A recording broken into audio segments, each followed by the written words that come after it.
በዝቋላ ደብረ ከዋክብት አቡነ ገብረ መንፈስ ቅዱስ ገዳም በርካታ መናንያን መገደላቸውንና በቁጥር ያልታወቁ ደግሞ በገዳዩ ኃይል መታፈናቸውን እናት ፓርቲ ያሳውቋል። የዝቋላ መናንያን ጭፍጨፋ መላው ኢትዮጵያውያን በሞት ጥላ ውስጥ እንዳለ ጉልህ ማሳያ ስለመሆኑም ገልጿል። በጎንደር ቀጠና በተለያዩ አካባቢዎች ከባድ ውጊያ እየተካሄደ የሚገኝ ሲሆን በብልጽግና ሰራዊት ላይ ከፍተኛ ጉዳት ደርሷል። የአገዛዙ ኃይል ከ2 ዓመታት በላይ ጦርነት ከፍቶ ህዝብን እያስጨፈጨፈ ከሚገኝባቸው አካባቢዎች አንዱ ጎንደር ጠቅላይ ግዛት መሆኑ ይታወቃል። በምዕራብ ወሎ ቀጠና መካነ ሰላም ከተማ ዙሪያ በቢሊ ግንባር በፋኖ ኃይሎች ላይ ከበባ ለመፈጸም የተንቀሳቀሰው የብልጽግና ኃይል ከፍተኛ ሽንፈት ገጥሞታል። አድማጭ ተመልካቾቻችን እነዚህንና ሌሎች ተጨማሪ መረጃዎችን ይዘናል።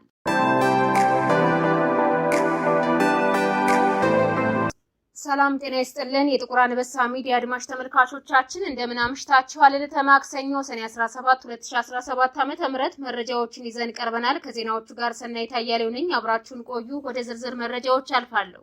በዝቋላ ደብረ ከዋክብት አቡነ ገብረ መንፈስ ቅዱስ ገዳም በርካታ መናንያን መገደላቸውንና በቁጥር ያልታወቁ ደግሞ በገዳዩ ኃይል መታፈናቸውን እናት ፓርቲ ያሳውቋል። የዝቋላ መናንያን ጭፍጨፋ መላው ኢትዮጵያውያን በሞት ጥላ ውስጥ እንዳሉ ጉልህ ማሳያ ስለመሆኑም ገልጿል።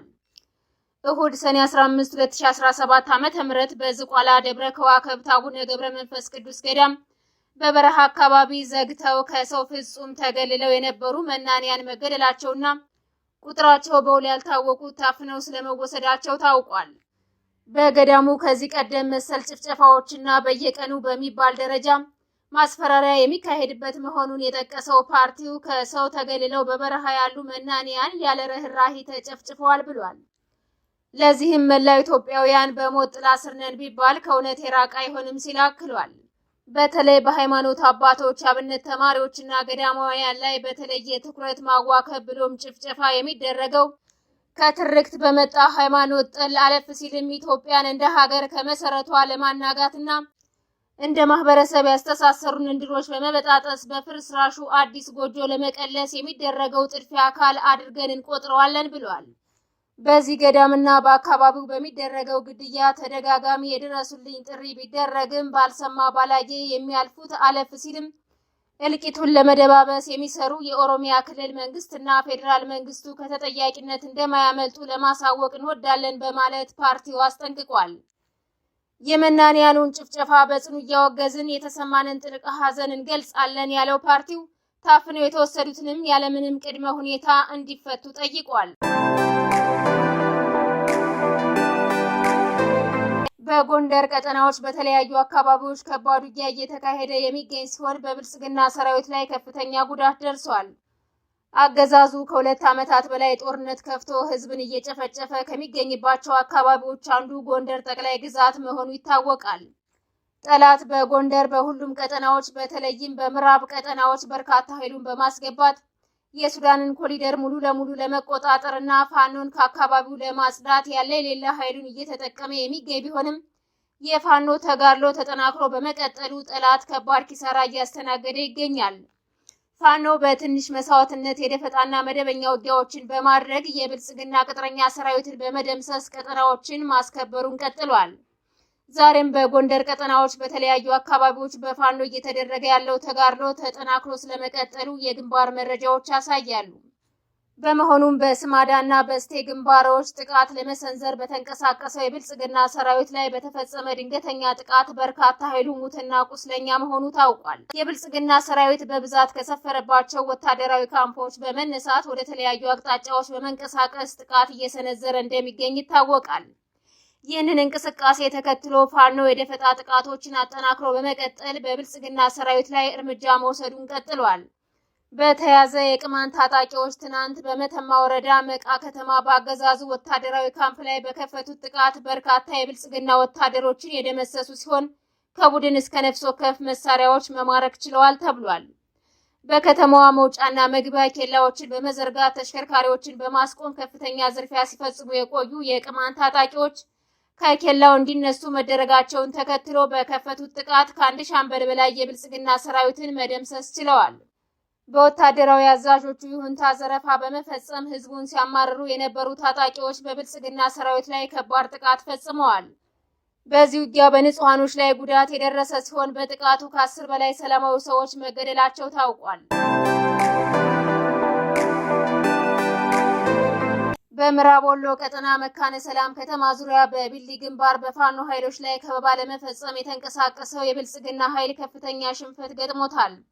ፋኖን አጠቃለሁ በሚል ለከበባ የተንቀሳቀሰው የብልጽግና ኃይል በፋኖ ያጠፋ መልስ ተደርጎበት ከ10 በላይ የሚሆነው ሲደመሰስ በርካታ ኃይሉ ቁስለኛ ሆኗል። ፋኖ የተፈጸመበትን ከበባ ሰብሮ በመውጣት የጠላትን ኃይል ሙትና ቁስለኛ በማድረግ በጠላት ላይ ከፍተኛ ጉዳት አድርሷል። በፋኖ ያጠፋ መልስ የተመታው የጠላት ሰራዊት ከባድ መሳሪያዎችን በማስወንጨፍ አካባቢውን ለቆ ስለመውጣቱም ተጠቁሟል። በዚህም ራሱ በፈጸመው ትንኮሳ ተመቶ የተመለሰው ሰራዊቱ የእርሻ ስራ ላይ የነበረን አንድ አርሶ አደር ጨምሮ በርካቶችን ሙትና ቁስለኛ ማድረጉ ታውቋል።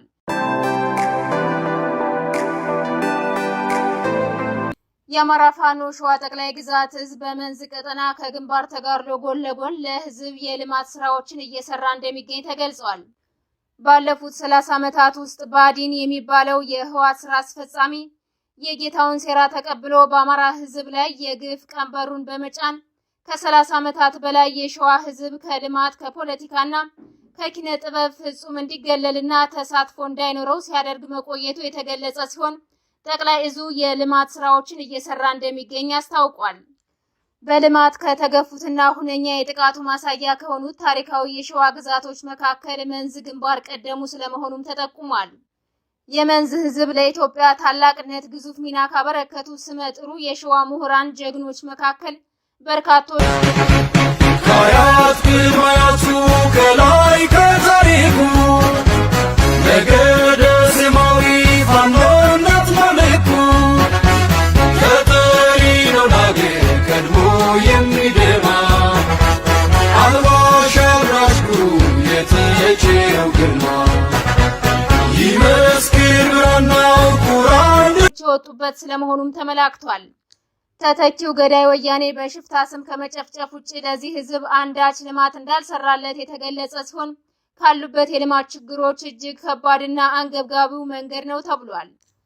መንዝ ድንቅ ተፈጥሯዊ ቦታ ለብዙ ቱሪስቶች መስህብ መሆን የሚችልና የበርካታ ገዳማት መገኛ 5 ወረዳዎች ያሉትና በርካታ የኢኮኖሚ ትስስር መፍጠር የሚቻልበት አካባቢ ቢሆንም ዛሬም ድረስ ያልተፈቱ የመንገድ ችግሮች ህዝቡን ወደር ለሌለው ውጣ ውረድ አድርገውት ይገኛሉ ተብሏል። በመሆኑም የሸዋ ጠቅላይ ግዛት ህዝብ የመንገድ ስራ ፕሮጀክት ባለው አቅም የህዝቡን የመንገድ ችግር ለመፍታት እንዲሁም ህዝቡን የመልካም አስተዳደር ችግር እንዳይገጥመው ከትግሉ ጎን ለጎን የልማት ስራዎችን እየሰራ እንደሚገኝ ተገልጿል። ወደ ሌሎች መረጃዎች ስናልፍ በነ ዶክተር ወንደሰን አሰፋ መዝገብ የሽብር ክስ ሂደቱን በማረሚያ ቤት ሆነው የሚከታተሉ ተከሳሾች ሰኔ 16 2017 ዓ.ም በፌዴራል ከፍተኛ ፍርድ ቤት ልደታ ምድብ ችሎት ቀርበዋል። መዝገቡ የተቀጠረው አቃቢ ህግ ቀሪ ምስክሮችን አቅርቦ እንዲያስመሰክር በሚል ነበር። አቃቢ ህግ በዕለቱ 8 ምስክሮችን ስለማቅረቡ ቢያሳውቅም ከተከሳሾች መካከል አንዱ የሆነው ጋዜጠኛ ጎበዜ ሲሳይ በህመም ምክንያት በችሎት ባለመገኘቱ ተለዋጭ ቀጠሮ እንዲሰጥ ተደርጓል። ተለዋጭ ቀጠሮ የተሰጠው ለዛሬ ሰኔ 17 2017 ዓ.ም ስለመሆኑም ተመላክቷል። የተወደዳችሁና የተከበራችሁ አድማጭ ተመልካቾቻችን ለዛሬ ያዝንላችሁ መረጃዎች እነዚህን ይመስሉ ነበር። የዩቲዩብ ቻናላችንን ላይክ፣ ሼር፣ ሰብስክራይብ እንድታደርጉ በአክብሮት እንጠይቃለን።